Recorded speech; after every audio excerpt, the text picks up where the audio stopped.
The Fabulous 413 podcast is funded by Northeast Solar in Hatfield, offering personalized solar energy solutions and ongoing customer care, proudly serving communities throughout the Pioneer Valley. Northeast-solar.com. The Fabulous 413 podcast is funded by Visiting Angels West Springfield, providing home care for seniors and veterans in Hampden County, including Angel Care, short-term post-surgery support for seniors and their loved ones. visitingangels.com/West Springfield. Welcome to the Fabulous 413. I'm Khalees Smith. And I'm Monty Belmonte. Later in the show, free air conditioning, which is just one of the perks of seeing the movies in the director Josh Safdie curated series of summer flicks and films at the Triplex in Great Barrington. We'll also head to Asheville to experience Cara Luna Azul Every Blue Moon Double-Edged Theater Summer Spectacle for 2026. And at Mount Holyoke College, one of their professors gets to celebrate the recent publication of a work her family has held onto for nearly a century, which gives new insight to the intricacies of one of the nation's largest indigenous peoples. Written shortly before her death in 1938, Rachel Caroline Eaton's A History of the Cherokee Nation is the celebrated Cherokee historian's magnum opus, and a work whose grounding in Cherokee tradition and perspective makes it unique in the annals of American history. The book spans the years from pre-contact to what Eaton feared would be the Cherokee Nation's demise, after allotment and Oklahoma statehood in 1907. Its later chapters chronicle post-Civil War events that Eaton herself witnessed, from the repeated incursions into Cherokee sovereignty by railroad and timber barons, land speculators, and federal policymakers, to the attempted dissolution of Cherokee nationhood and self-governance. Only recently published for the first time, A History of the Cherokee Nation is at once rigorously researched and documented and deeply indebted to Cherokee methods of storytelling and transmitting knowledge. Eaton's incorporation of local histories, oral accounts, family archives, and the contributions of non-academic storytellers and knowledge keepers gives this work a sense of intimacy and immediacy rare among conventional histories of the time. Once deemed too pro-Cherokee for publication, the book now stands as a powerful testament to the tenacity of the Cherokee spirit, the endurance of the Cherokee Nation's history, culture, and tradition, and the significance of the Native voice in the American story. With us to talk about this new perspective is the Mount Holyoke College professor, Patricia Dawson, who teaches and researches Native American history and material culture. Dawson's current manuscript project examines Cherokee clothing as a tool of diplomacy, a symbol of identity, and a weapon of resistance against Euro-American encroachment in the 18th and early 19th century. And what makes this book so special is that Rachel Caroline Eaton is her great aunt. Thank you so much for bringing this book forward. I must admit, when I came to that point where you thanked your aunt in the intro, I got all emotional about how you brought this story forward after it was not allowed to be published when it was originally written. Patricia, tell us how you came to this story and got it over the finish line so that we can all read it now. Well, first, thank you so much for having me. It's a pleasure to be on your wonderful show. So, Great Aunt Callie, as we know her in my family, was my great aunt. And this manuscript was originally passed down to Grady York, who was Aunt Callie's nephew. She never had any children, but Grady was a beloved nephew. And he eventually passed it on to Martha Berry, who inherited the manuscript. And family has tried to publish it ever since Aunt Callie died in 1938.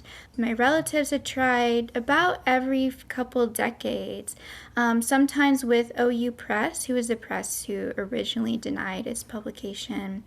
But it unfortunately often takes somebody with a PhD to get published in academia, and there was also renewed interest in hearing the stories of Indigenous women in particular in the recent decades. So I promised my family that when I got my PhD, I would contribute to this publication. And I worked with my relatives, so Martha and Dave Berry, to edit this book, and I wrote an introduction to it. And it was really a meaningful experience for all of us to be working in an intergenerational family unit to get this published. And I think Aunt Callie would have been very pleased to have seen it finally happen 90 years after it originally got denied by OU Press. That's one of the things that I think was so moving about this book. The notes section is comprehensive, but a conversation that I continually have with historians, especially BIPOC historians is the importance of including and maintaining oral history and like firsthand accounts from people who either experienced it or were told the story about the events that happened. Talk about how important that part of this is. Oral history has always been an important part of the way that Cherokees do history and also storytelling. In Cherokee, the word for history is also a word for story, so Kaneoheski, which really shows the importance of listening to our elders. And for Aunt Callie, who got her PhD from the University of Chicago in 1919 and was writing in very academic spaces, she wanted to continue traditional Cherokee ways of telling stories while also writing to both an academic audience and a Cherokee audience. And I think she accomplished that very well, even if historians didn't always recognize the importance of that. So she often had to explain that to historians by saying that she's also using archival sources while weaving together these older stories and oral histories. But to her, I think that was really the heart of the work that she was doing, is collecting these stories from Cherokee elders. And she went around the Cherokee Nation with other Cherokee women and other indigenous women collecting all kinds of stories and also material culture. She started the Sequoia Historical Society, which had oral history as a very big part of what these women did. And she insisted on calling other Cherokee women historians who didn't have academic training as actual historians. For her to include all these stories, which she gathered, including a story from somebody who had survived the Trail of Tears that makes its way into this particular book, or other anecdotes or stories that she collected from a number of Cherokee people, including Cherokee women. And I think that may have contributed to academics at the time trying to call her work too pro-Cherokee. There were other political reasons why the book wasn't published, but I think that oral history is the strength of this book, but also the reason why, one of the reasons why other people criticized it. We're speaking about the book, A History of the Cherokee Nation, that was written by Rachel Caroline Eaton, but has been pushed over the finish line into our hands to be able to read this forgotten history that academia left behind from Mount Holyoke College professor Patricia Dawson, who is the great niece of Rachel Caroline Eaton. What's your take on the biases? You basically didn't redact anything that she wrote, even if some of the language isn't what would use contemporarily. Do you think it was biased towards one side or the other? I think that Aunt Callie would have thought that it's impossible to be too pro-Cherokee. And I think it was academia at the time that was biased. What's interesting is I did some archival research to look at the history of the publication of this book, or attempted publication of this book in the 1930s. One of the readers for this book who said no to its publication was actually somebody who had worked for allotment. So he was one of the people who was working to basically steal indigenous land, steal land that was supposedly surplus, and allot only a certain number of acres to each individual, which completely changed the way Cherokee land ownership was done, and in many ways was one of the most devastating events in our history. As somebody like him is reading this book, he is feeling critiqued for the very work of colonialism that he participated in.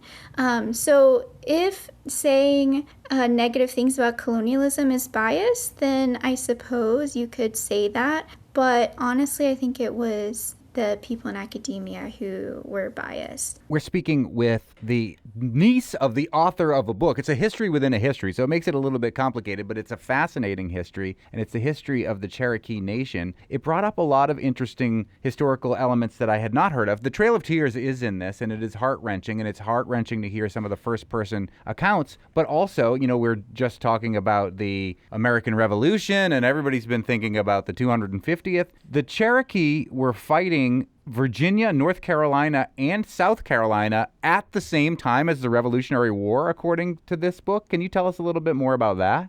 So I have been thinking a lot about the American Revolution lately, and I sometimes get tired of it with all of the talk of the 250th anniversary and hearing people celebrating it. But for me, I think about what Cherokee women in particular endured during this time period. The white settlers went after and targeted Cherokee women in particular because they were so powerful. And they not only disliked the idea of any women being powerful, but they knew that if they wanted to defeat the Cherokees, they had to go after women. So they did that through violence against women, including sexual violence. They did that through burning our fields. So Cherokee women were the ones who did agriculture, and they went after our power by trying to completely destroy our food sources. This is something that happened not only in the Cherokee Nation, but across Turtle Island. There are so many indigenous nations who have stories of white soldiers coming in, burning their towns, enacting violence against all kinds of people. But we also had many indigenous women who fought back as well. There are Cherokee War women who did so. And I see in Aunt Callie's story a Cherokee War woman of another kind, somebody who is combating not necessarily the same kind of military violence that the U.S. Army during the American Revolution was enacting against indigenous people, but targeting the ongoing colonialism and the violence that racist narratives caused, fighting back against these narratives that indigenous nations are all savage or that they don't deserve to have their land. So yeah, I've been thinking about that a lot. Along those same lines of really interesting points on the Cherokee history, I did not realize that there was basically a Cherokee East and a Cherokee West. The fact that they end up being lumped together by the government essentially results in the Trail of Tears. Can you talk about the two different locational factions of the Cherokee Nation and how they differ? Cherokee history is a very complicated political history. In indigenous nations, we're not always united 100% of the time. We have our own political histories, and that includes sometimes a lot of tension between different groups among the Cherokee Nation. And this has been the case throughout our whole history and throughout every nation's history, really.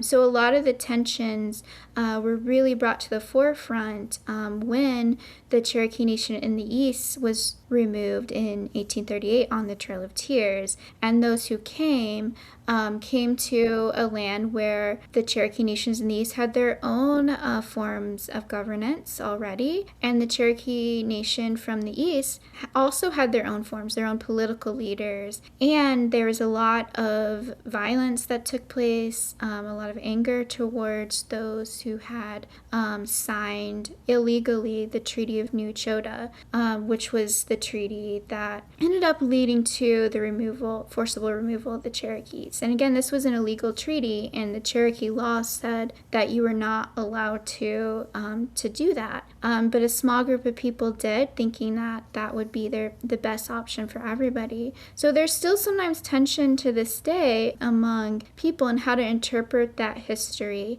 And Aunt Callie, you can see her Cherokee political views coming forth in some of her works, especially her first book was literally called John Ross and the Cherokee Indians. She was very pro John Ross.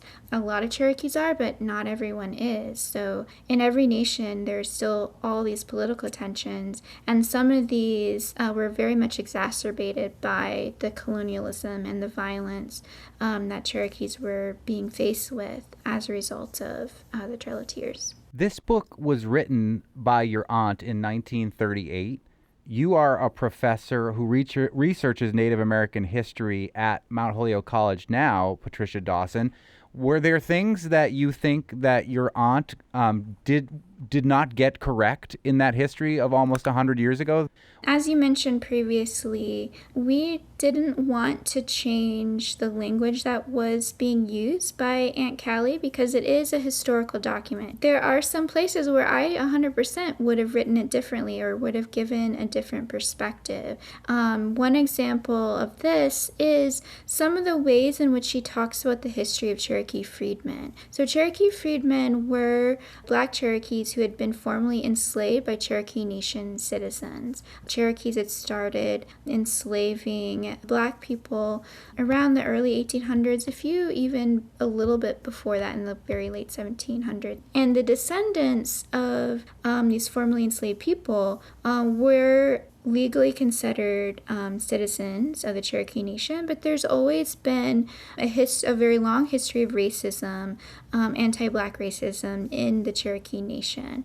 And you can kind of see in the ways that Aunt Callie writes about this, I think she was very much in favor of Cherokee freedmen citizenship, but you can also see some racism coming in the way that she talks about these individuals and their stories. So I certainly would have written that differently. And there are other examples as well where you can see that Aunt Callie is writing to the audience of her day. So in the way she talks about progress, that wouldn't be the way I talk about progress, but she was writing about it in a very Cherokee way, using diplomatic strategies to try and show non-Indigenous people that Cherokees, that our nation is a sovereign nation. You've had access to this manuscript for a while. It couldn't get published because of racism, but has editing it and working with it in modern context changed your perspective on your own work on Indigenous culture? It has. So I read Aunt Callie's first book when I was a kid, and her story is what led to me becoming a Cherokee historian as well. But as I was working with family members on her second book and just thinking about the story of it not getting published because people thought it was too pro-Cherokee, it definitely has helped give me strength when I come across, even within the field of history today, or with everything that's going on, politically speaking. It helps put everything in perspective in terms of things that we're still fighting for today. And it has also helped me really value the importance of community collaboration, kinship-based histories, and working in intergenerational contexts, and seeing more of the ways that Aunt Callie worked with other Cherokee women in particular to do history has really made me value more the ways that Cherokee historians today lean on each other and create our own community. I think I would have to say that this has been the highlight of my career, and it was very important to me that this was the first book project that I work on, not my own book, but really making sure that Aunt Callie's book can be read by the world. And that book is A History of the Cherokee Nation by Rachel Caroline Eaton, but brought forward by Mount Holyoke College professor and the great-great-great-niece of Rachel Caroline Eaton, Professor Patricia Dawson, who has been joining us. Thank you so much for bringing this book forward so that we can finally read the stories that your aunt worked so hard to write. Thank you so much for having me on your show and for your interest in learning about this very, very old book that it's finally being published. Are you kidding? This is our bread and butter. This is what we love. Yeah. It was especially enlightening to read the chapters on Dawes because I think out of everything in this book, that's the piece of legislation that still carries forward to this day and just gives better perspective on the wholeness of the story of the current nation, which we all should know more of. Soon we'll head to the Hilltowns to see family, the environment, and collective action collide with capitalism, and more in Double Edge Theater's summer spectacle, Cada Luna Azul. But first, we'll duck inside for free AC and a new series of summer movies at the Triplex Cinema, curated by Joss Safdie. You're listening to the Fabulous 413 on 88.5 NEPM. I once saw advertisement for a band that was called Free Beer, and they came up with the band name because everyone showed up. So I figured it's a different era with free air conditioning. It used to be advertised in movie theaters, in particular in New York City when it got really hot. It's a free air conditioning, so you just got out of the street and sat in the theater. But I put it this way, it was cheaper to buy a ticket to a movie than to rent a hotel room. We're at the Triplex Cinema in Great Barrington, which is 4 cinemas. And last time we were officially here talking about the screens, we saw the grand opening of one of the 4 screens, which is Theater 2, if you're following along in this map. I was in Theater 1. Yeah, you were in theater. Khalees was in Theater 1 a couple weeks ago. You were talking about Luna Chick. Yeah, I got to interview one of my rock icons, and I didn't super fangirl out the entire time. And it was right here in Theater 1. Brand new, newly reopened. Ben Elliott, creative director of the Triplex. Yeah, Theater 1 reopened Memorial Day weekend, finally getting us a little bit closer to having all of our original 3 theaters completely renovated. Theater 3 across the hall is the last one. We're hoping later this year.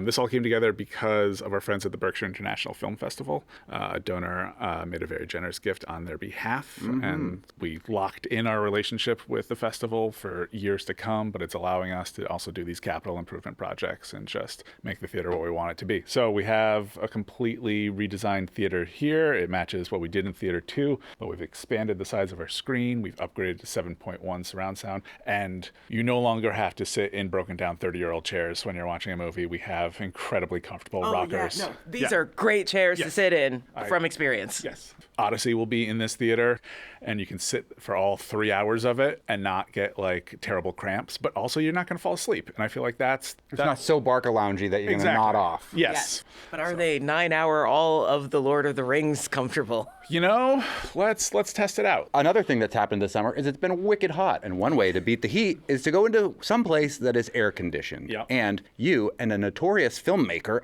from the area, or at least with some roots here, have come up with a really fun idea for this summer for the Triplex. Yeah, the series is called Free Air Conditioning. It gets a laugh every time I tell people, and I wish I could take credit for it, but that all credit goes to Josh Safdie, the co-writer and director of Marty Supreme, as well as co-director of Uncut Gems and Good Times with his brother Benny.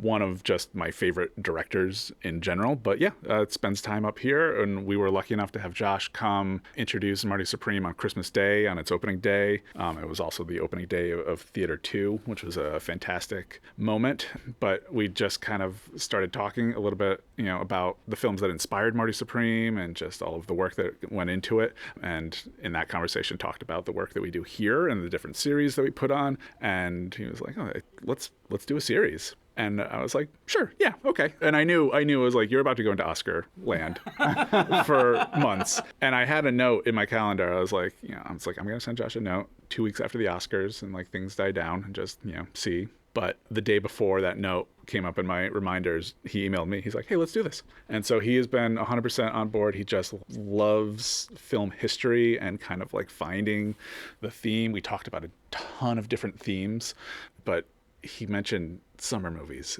But to him, and what I love about this series is summer movie means so many different things. Like it is the spectrum of, tonight is Lost Boys. In a few weeks from now, it's Summer with Monica, a Bergman film. But like they are both very much summer movies, and they all capture different aspects of what summer is. And I was like, yes, I want to do that. So he's put together this fantastic series. Will he be here like he was for Marty Supreme? So we never know when he's going to show up? He's Safdie like that? A little. He'll be here tonight for Lost Boys. Basically, these are all movies that Josh wanted to watch. Yeah. He wanted to watch on the big screen. Totally. And wanted to watch with people. I can't guarantee 100%, but I know he's going to try to be here as many as possible. What are some of the other ones that he selected for this free air conditioning series at the Triplex? This is a good selection. But like, again, very different elements of summer. Yeah. I was thinking more like, wow, someone really designed this for someone exactly in my age range. Mm-hmm. The next movie after Lost Boys is Stand By Me. Yeah. Yeah, classic summer movie. Yeah, and I mean, I have wanted to play a Rob Reiner film, since his passing late last year, especially. And I think the run that he did, from in the mid 80s to the early 90s is just one of the best in film history. So weirdly diverse in its content. I mean, and eminently quotable across the board. Amazing. Yeah. Absolutely. Definitions of our childhoods. Yes. You guys want to go see a dead body? When the night has come and the land is dark. We interrupt to bring you an update on the search for the missing 12-year-old Ray Brower. Kid's gone. They're never gonna find him. Not where they're looking. But and I mean, and Stand By Me is probably you could make the argument it's the best one out of like that lineup, depicting that moment of childhood turning into adulthood and just the friendships you make and the way that they kind of fall apart as you grow older. But it's such a fun movie too, as well as being such a beautiful emotional film. What are the other movies that Josh has selected for this free AC? After Stand By Me, we have Breaking Away with Dennis Quaid and Jack Earl Haley. I feel relatively underseen, but the people who love it, but about a kind of a group of townies in a college town who decide to enter into the university's bike race and kind of really throw themselves into it to kind of compete with all of the snooty academics. Breaking Away, the story of 4 guys in imminent danger of turning 20. How you doing, guys? Well, we're a little disturbed by the developments in the Middle East, but... Who refuse to give up immaturity without a fight. Smart move, Shorty. You know, another great friendship movie, but then we switch gears a bit going into... bike analogy. But Summer with Monica, as I said before, Ingmar Bergman, kind of an existential drama, young man, unhappy with his city life, falls into the gaze of this beautiful woman, and he's like, let's steal a boat and go to my like parents' island and just escape all of our responsibilities. You know, it's Bergman. Black and white stark drama, but it grabs you the whole time. After that, Do the Right Thing. Is Do the Right Thing, which like classic summer movie. Well, I don't want to make assumptions in the same way, but maybe the most important movie on this list. Yeah. Hey, Sal, how we gonna brothers on the wall here? You want brothers on the wall? Love. Get your own place. You can do what you want to do. What I tell you about that noise? What I tell you about them pictures? One of the phrases we use a lot is like the summer feeling, right? And I think that is the core of Do the Right Thing, for good and for bad. The way that summer gets you to the brink when you cannot ignore things anymore and you reach that boiling point. I mean, this movie is coming up on its 40th anniversary and still feels so incredibly relevant. Like, feels ever more like Spike Lee got robbed. Like, that's not a debate anymore. Shout out to Kim Basinger for like calling it at the moment. But there is one film missing from this list that deserves to be on it because, ironically, it might tell the biggest truth of all, and that's Do the Right Thing. So yeah, Do the Right Thing. And like, I mean, Josh too, especially, is like telling stories in New York City. Like, it is a quintessential New York City story. I don't think you could do a summer series and not do the Right Thing. Your series is called Free Air Conditioning. Yeah. Of all the movies on this list, in no other one is he as much of a character that is crucial to how the story moves as that particular movie. Yeah, absolutely. You're just surrounded by concrete and brick, and like it's just like everything is radiating heat. And a pizza shop. A pizza shop, yeah, exactly. And then after that is probably my personal favorite in the series. It's Wet Hot American Summer. It's the 25th anniversary. It's going to be a really special one. Fingers crossed we might have some special guests. I can't confirm anything, but we were trying. Have you seen my swimming buddy? I was busy. It's your job to make sure kids don't drown. That was one of those movies that came out when I was in high school, and like you found in the video shop back when we still had video shops. Like it was like that's how like it kind of found its audience, and there was a tape we would like trade with each other and just be like, and then quoting the jokes in class became like a secret language almost. And I think it has been so influential over the last 25 years of like absolute like this kind of surreal, detached humor. And it's also a star-making machine. Like practically everyone in that went on to be huge. It's Bradley Cooper's first screen credit. Amy Poehler, Paul Rudd. Christopher Maloney. Yeah, Christopher Maloney, stealing the show. I'm gonna go fondle my sweaters. Come on, what? You said you were gonna go fondle your sweaters. No, I didn't. Right, yeah. If you only know Christopher Maloney from SVU, come see Wet Hot American Summer. It will change your life. And then we have Jewel Decene's Naked City, which is, again, a great sweat-dripping New York City story. One of the first films really shot on location in New York City in the 1940s with this incredible photorealistic style that just like brings you into the story. Send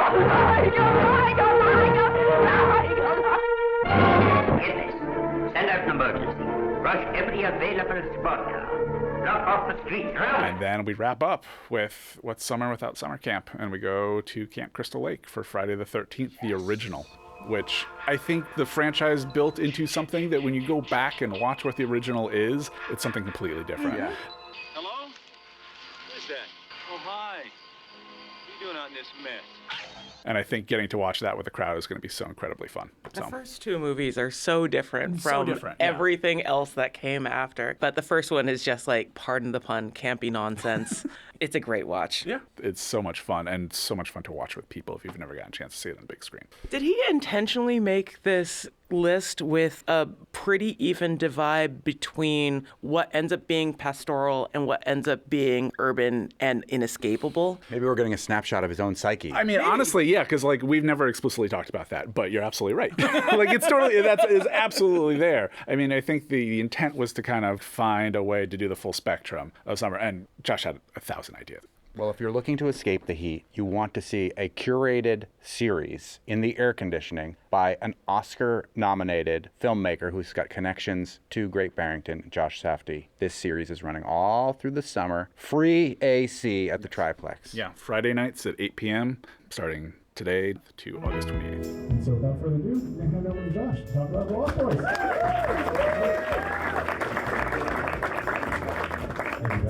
I was thinking about summer films and what is a summer, and I have a Jonathan Richman, great Massachusetts native, who had something about Mary. He wrote the music and performed it inside, which is a great film.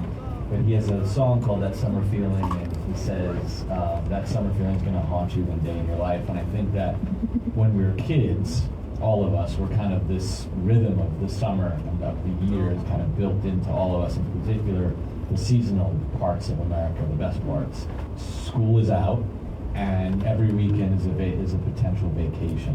And there's this kind of idea that it's melancholic because you know it's finite and it's gonna end.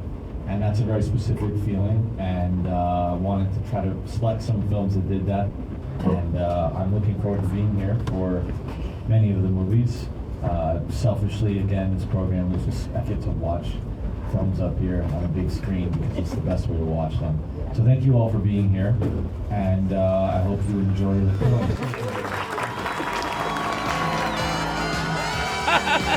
There's the sax dude. Sax dude from Lost Boys. Khalees was there with Josh Safdie. It was really cool. It was very interesting to see it on a big screen, especially the first half. Yeah. I saw it at the drive-in last year. A great one. Yeah. You can find all the remaining movies in the free AC series through the Triplex and Great Barrington's website, as well as many other movies they show year-round. More with the Triplex tomorrow on the show with their Under 25 film festival, TriFest. And if you want to see spectacle in real time, we'll give you a glimpse of Cada Luna Azul, the summer production of Double Edge Theater in Ashfield. You're listening to the Fabulous 413 on 88.5 NEPM. Your job is to help me with the club. I know. We have a show this evening, and let it go. Terminala con eso. We don't want there to be any more violence. Are you saying that ripping down the forest isn't a form of violence? You just don't understand.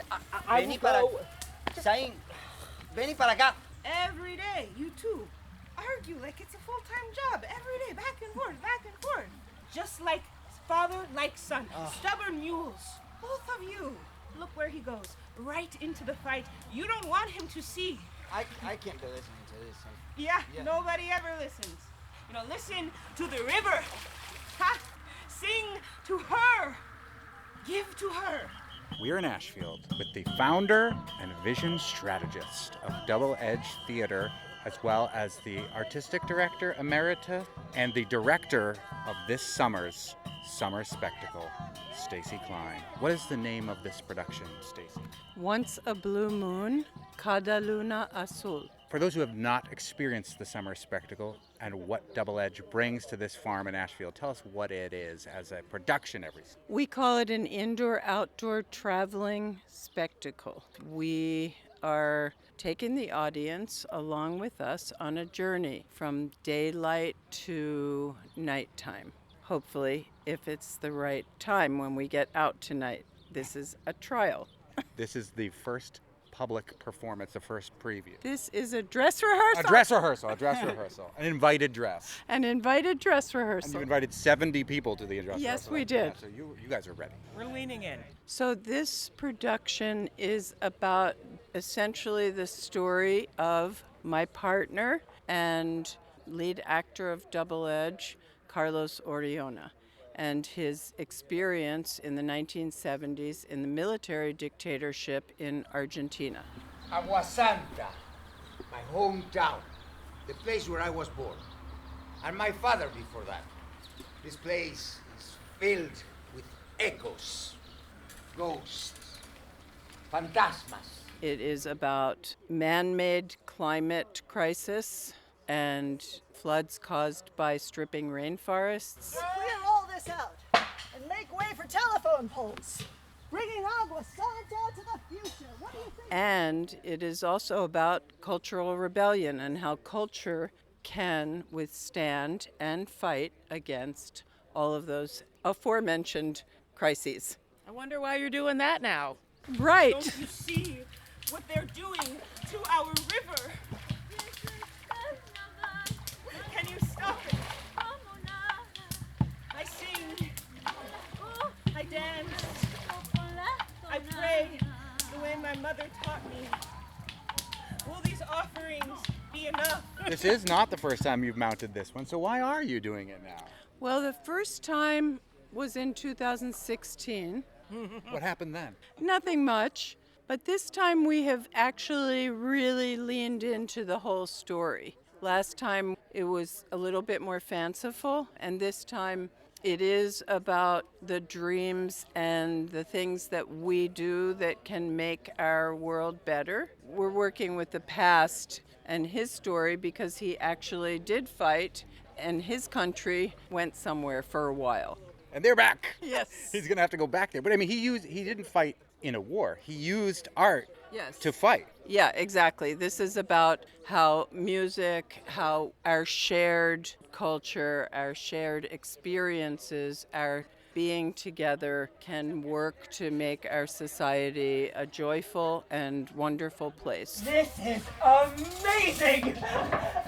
Wow, the signs. Thank you so much for making these signs. Soon people are gonna know not to mess with Agua Santa. I will be there to write your story. I will be back soon for these.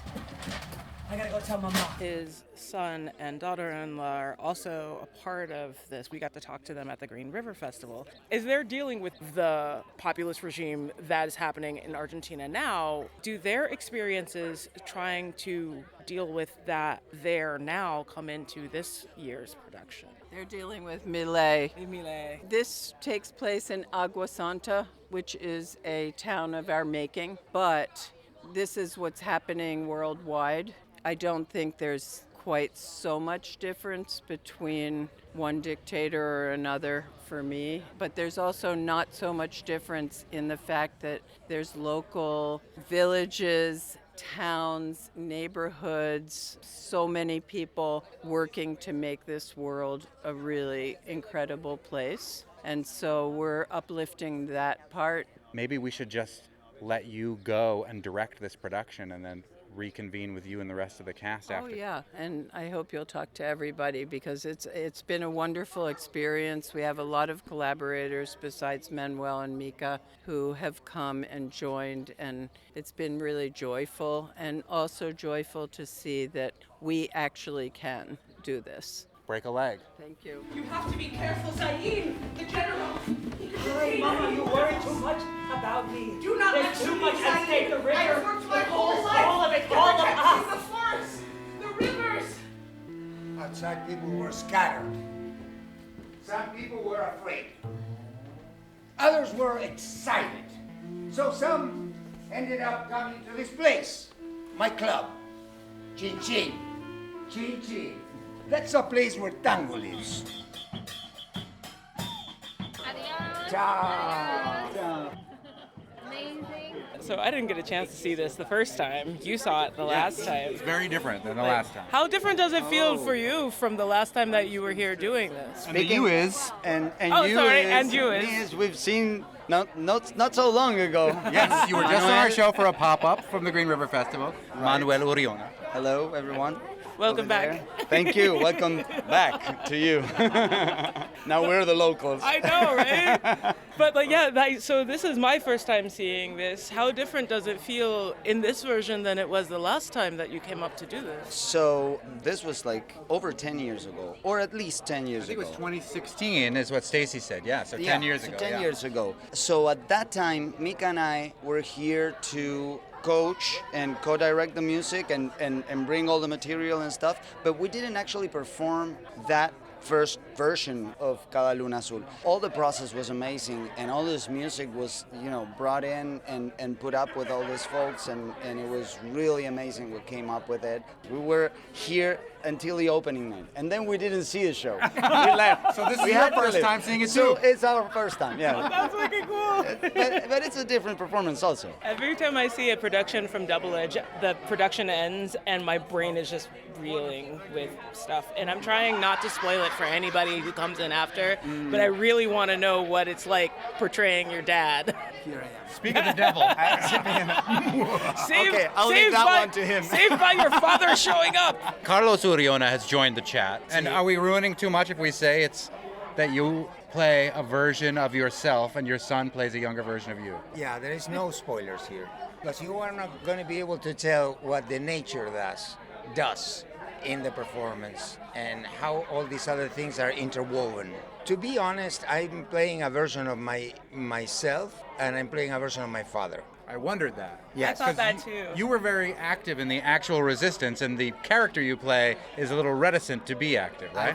I think Zain is more me, and us is more Quicho, el abuelo. Yeah, totally. So your grandfather. So I'm my grandfather. Yeah. Yes. Until we started rehearsing this version, because in the other version, Chin Chin was not Chin Chin. There was no Chin Chin. That's what I thought too. No club. Right. There was no club. That was my father. My father had a club, a nightclub, and tango club, and with everything you can imagine. That was one of the facets of my father. And Manu, my son next to me, is like, is this real? I said, yeah, he did have. Well, my father had a history, a story that is like. It's one of the best stories that I've heard in my life. He had the skills of a con man without being a con man. And at the same time, he was a gambler without ever gambling. But he could make, at that time, he was making $1 million a year. And then, 3 months later, the year finished, he would come and say, do you have $1,000 for me? And I'm like, I'm the artist. Wait. It's like, no, I'm broke. Wow. So what do you do? He gambled everything. Without gambling. Without gambling. I don't remember that much. He invested and reinvested in these incredible businesses that were going to make this fortune that they never happened. That myth of the self-made man, he had bought that through and through, and we all suffer that. Well, all the stock markets and everything that we're seeing right now, it's gambling too without gambling. So you can make a fortune and you can lose a fortune in a minute. But that's what they do, yeah. Do you remember Mad Men? Oh, yes. So that character, the main character in Mad Men, that's my dad. John Hamm. Yeah. Juan Hamon. Juan Hamon. Juan Hamon? That's what they actually call him. Bad Bunny is a huge John Hamm fan and calls him Juan Hamon all the time. Carlos Uriona and Manu Uriona, who are a big part of this production. There are a lot of parallels between what you actually experienced in Argentina, what is happening again in Argentina. Talk about the importance of this now.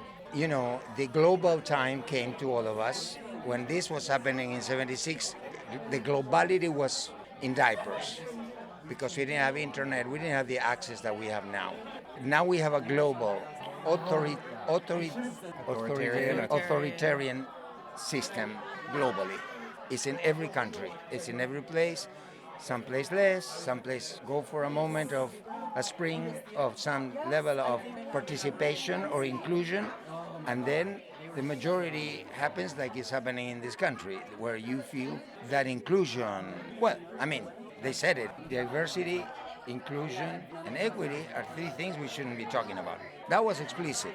In my time, that was explicit too, but they would be a little more blunt about the gun in the head, like it happened in Minneapolis.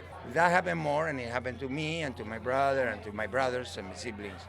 And I think it's happening now in different sectors, and it has been happening underneath even before this administration, because you go to certain neighborhoods. We had a visit today of one of those, and you know, a lot of those kids are going to run the risk. of being in the street and being targeted just because they have a face. I'll say there was a huge group of kids from Mason Square, Martin Luther King Jr. Family Services here experiencing this, which was also excellent to see in the hills of Ashfield. Yeah, they're at the talkbacks right now. They were all riveted, which I was really excited to see just in general. Manu, you live in Argentina now and are experiencing what's going on there now. We talked a little bit about this when you came and played the pop-up at the Green River Festival. How is this artistic expression part of a resistance against authoritarianism and fascism that you may be experiencing in Argentina or when you're visiting here?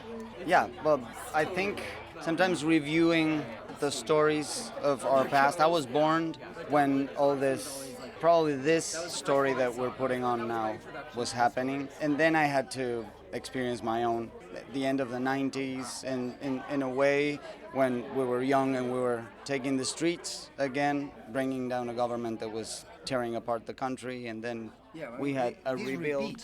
And now it's repeating, but we're older, and now my kid is 20 and he is going to the streets, and he's getting his body there where we were in the 90s and where he was in the 70s. And I can't wait to see when he gets included in the cast. The 3 generations of Urionas. Yeah, well, he's got Triple Edge Theater. No. No way. Safety client says no. It's too much Uriona. Demasiado Uriona. The international legal problems that are going to come with it. It ends up being interesting to look at because it's like once a generation, this comes to the fore, and everyone has to end up in the streets. It's mathematic. That's the cycle. Now it's like everything is starting to erupt. It's like the plates, the earthquakes. Plate tectonics. Yes, the tectonics. Thank you. Well, let's talk to the person who is part of the problem, Jennifer Johnson. Who's the bad guy? I can't believe you still want to talk after him being just harangued by Orionas for the best. This is wonderful. You play the colonizing force. That's right. This role was originated by Adam Bright, who's the executive director here. He was brilliant, and he flew through the air, and I knew that those were not the shoes I was going to fill, and that it had to be a different kind of character. So I really wanted to develop something within the appropriate period that could feel like a version of the Bezos. And I did a lot of research on just like kind of famous quotes, like one being, I say in this is class warfare, and my class is winning. That's something that Henry Ford said. Wow. So I just really, it was very easy to kind of build something because we're just so cognizant right now of the billionaire class that every day there's new material that can be kind of worked into this character. Colonization is a serious matter, but can you talk about clowning and comedy as a part of villainy in this show? Absolutely. You know, I think it's easier to approach in that vein, and I really believe in the activism that's based around clowning and around joy, because I think that really is such a great weapon against oppression, against white supremacy. I think if we can kind of laugh at these people with each other and have joy, I really think that is the answer, because it's hard to carry it around every day, as we know.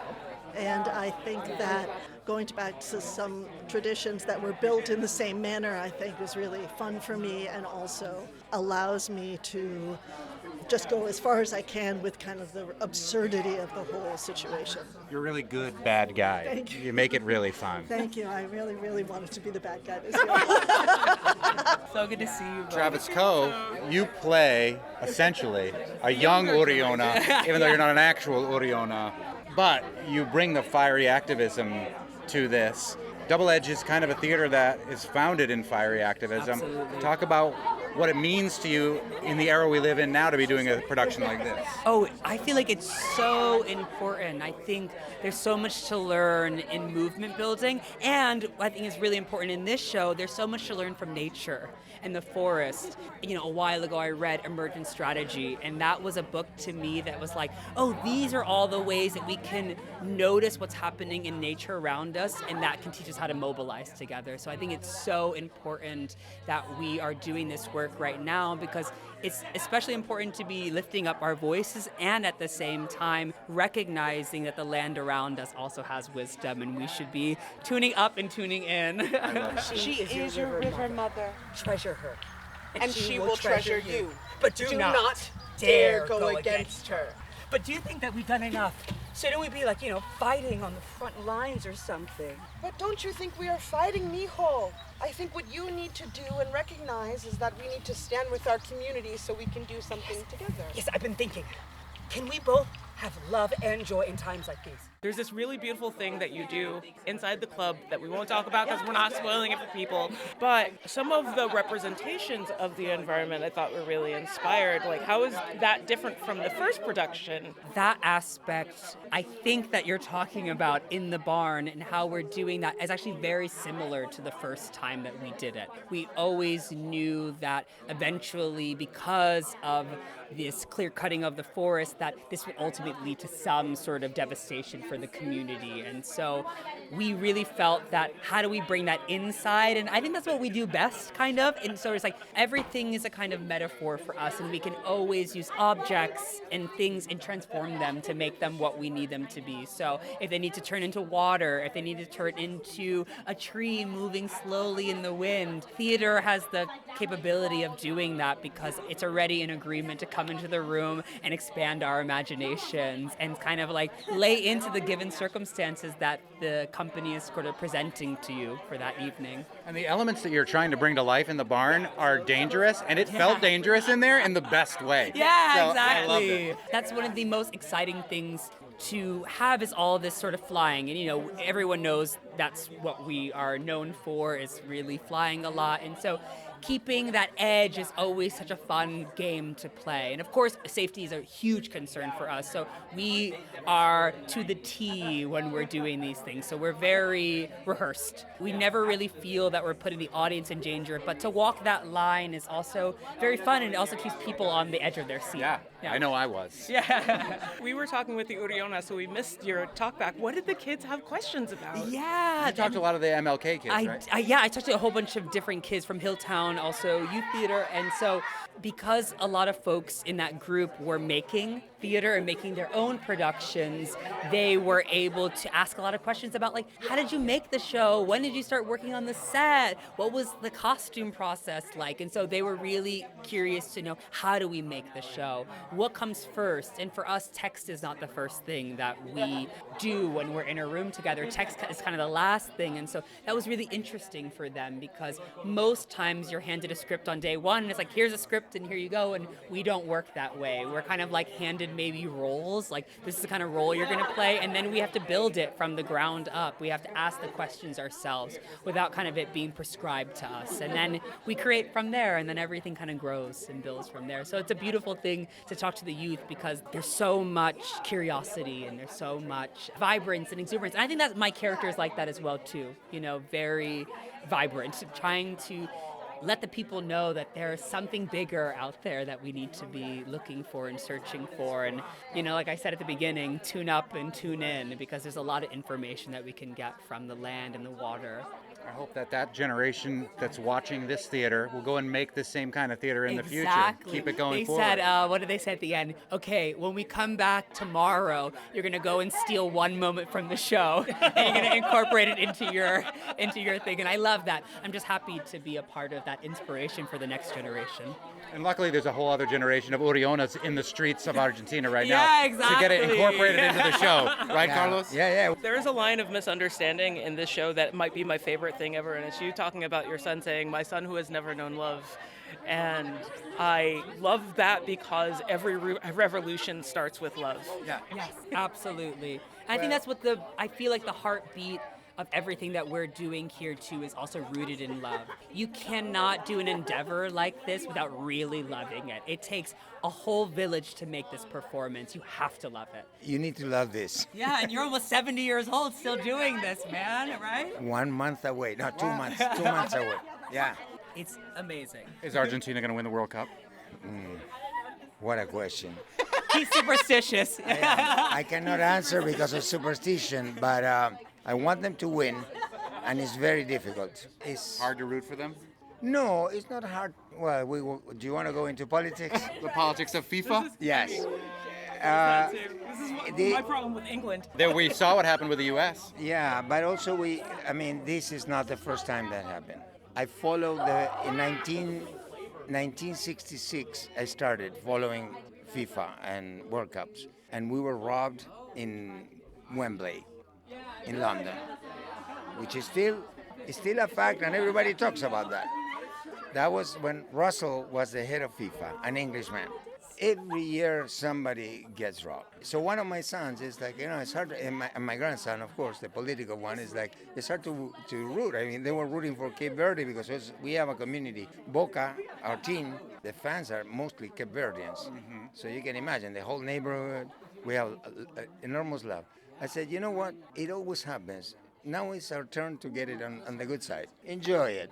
On the other hand, let me say one more thing about soccer. One day we were going to, in 2014, I think we thought about commenting, and then I was in performances. You did. You were my World Cup correspondent on the river for a little while. Right. And 2 World Cups ago. Yes.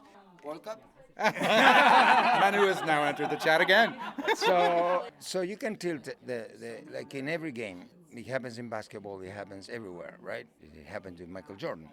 No less. Exactly. That, the betting people didn't want them to win the match. You get the refs and you get conditions and you tilt. You tilt. Now, you can have all the tilt you want, but if you don't have a good team like Brazil 10 years ago, you don't win. Brazil was winning because they had a great team. This team is very good, and so is France. So is Spain. I think England has a very good team. I think Belgium was good. Cape Verde, look at them. Egypt, look at them.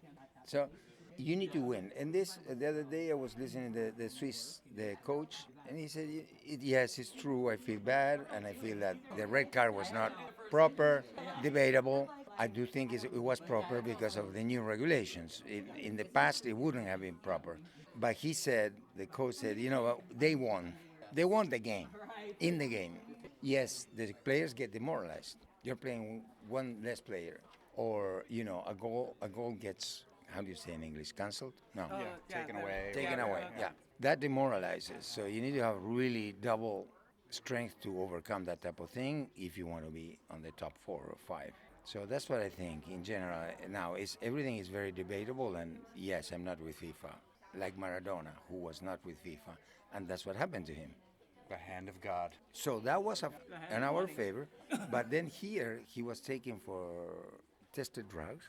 It's still under question that he was under the influence. Mm-hmm. And the other thing that is under question is how many other players are like that and they don't get that test. It's almost like FIFA is a microcosm for the authoritarian system that's permeated the entire globe. And it's almost like you could even win a FIFA Peace Prize and still not be a peaceful person. Exactly. Well, thank you once again for having us here. We love coming here. My family is here. They've kind of grown up here. My son just graduated with a theater degree doing immersive theater kind of like this. So yeah. I feel like we're Urionas too. You're in the family. Todos somos Urionas. Todos somos Urionas.